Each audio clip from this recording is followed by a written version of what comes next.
मैं इस वक्त दिल्ली स्थित कॉन्स्टिट्यूशनल क्लब में हूँ। मेरे साथ भाजपा के सांसद उदित राज जी हैं। आए हम उनसे बात करते हैं कि आज जो उनका ऑल इंडिया SC/ST ऑर्गेनाइजेशन का जो सम्मेलन था उसके उनमें उनके क्या मुद्दे हैं और क्या खास है। उदित सर, आप आज के अपने सम्मेलन के बारे में बताइए।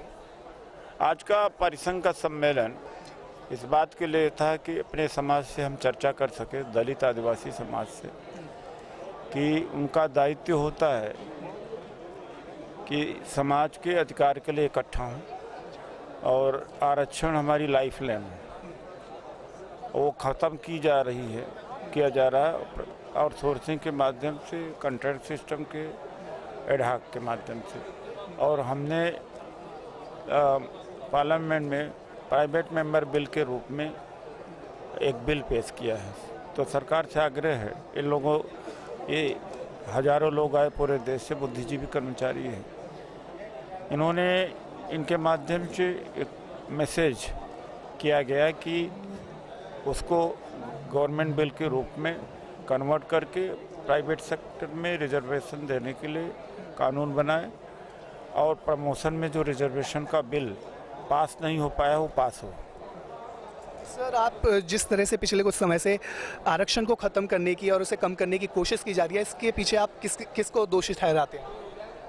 1990 से जो मुहिम चली है विनिवेश का, निजीकरण का, उसके वजह से हमें बहुत ज़्यादा हानि हुई है। समाज को बहुत ज़्यादा इसके अधिकार कटे हुए हैं। तो जो विनिवेश की नीति है, निजीकरण की नीति है, और हर सरकार में जाते बढ़ते चला गया। सर, आपने 1990 की बात की, तब भी गवर्नमेंट ने प्राइवेटाइजेशन किया था और अब मोदी गवर्नमेंट प्राइवेटाइजेशन पे ज़्यादा जोर दे रही है। क्या आपको लगता है कि मोदी सरकार भी रिजर्वेशन को ख़त्म करना चाहिए? नहीं, अगर वो प्राइवेटाइज कर रहे हैं तो उसमें ये भी ध्यान दें कि प्राइवेटाइज अगर हुआ भी है तो उसमें हमारा कोटा बना रहना चाहिए, कानून पास होना चाहिए।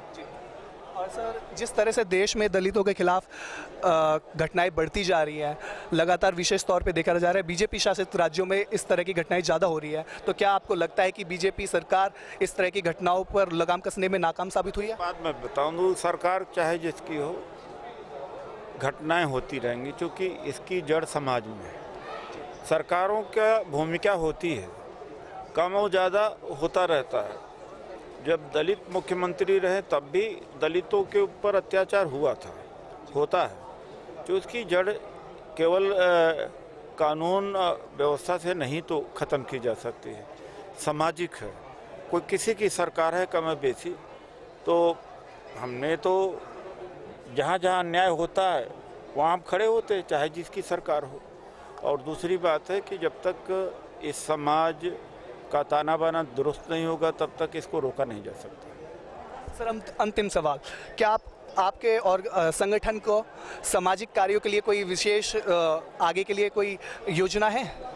योजना है कि सोशल मीडिया पर सक्रिय हों, बाबा साहब डॉक्टर अम्बेडकर और जो समतामूलक विचारधारा उसको फैलाने की कोशिश करें, ज़्यादातर सदस्य बनाएं, जिले की यूनिट बनाएं, सामाजिक ताकत, सामाजिक आंदोलन खड़ा करें। अगर राजनीतिक शक्ति जब तक नहीं मिलती है तो सामाजिक आंदोलन का भी अपना दबाव है, प्रभाव है।